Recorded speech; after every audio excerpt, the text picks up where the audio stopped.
தங்க குழந்தைகளுக்கு வணக்கம். நான் தான் உங்க சித்ரா பாலாஜி ஆண்டி பேசுறேன். இன்னைக்கு நாம சேவலும் ரத்தின கல்லும் அப்படிங்கிற தலைப்புல ஒரு அழகான கதை கேட்க போறோம். அது ஒரு அழகான பனிக்காலம். சேவல் ஒண்ணு வழக்கம் போல காலையில எந்திரிச்சு அதற்கான உணவை தேடுறதுக்கு தன்னோட ஃப்ரெண்ட்ஸோட கிளம்பி போச்சு.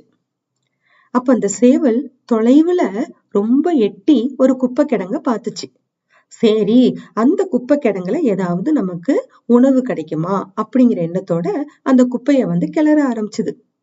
அப்ப அந்த சேவலுக்கு ரொம்ப விலை மதிப்பில்லாத ஒரு ரத்தினக்கல் ஒண்ணு கிடைச்சது.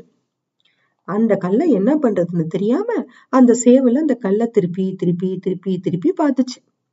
அத பார்த்த இன்னொரு சேவலு அந்த சேவல் கிட்ட ரொம்ப வருத்தத்தோட, இந்த கல்லு நமக்கு கிடைச்சு என்ன பிரயோஜனம்?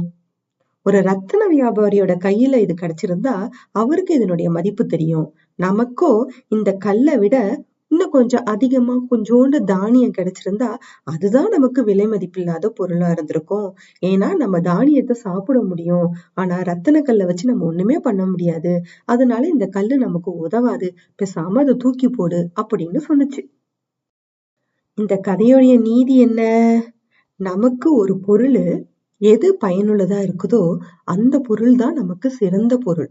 நமக்கு பயனில்லாத ஒரு பொருள் வேற ஒருத்தவங்களுக்கு உபயோகமா இருக்கலாம். அப்ப அந்த பொருளை யாருக்கு உபயோகமா இருக்குதோ அப்ப அவங்களுக்கு கொடுத்தோம்னா அவங்க ரொம்ப சந்தோஷப்படுவாங்க. இதுதான் இன்றைய கதை. இப்ப நாம உறங்க போலாமா? இனிய இரவு வணக்கம்.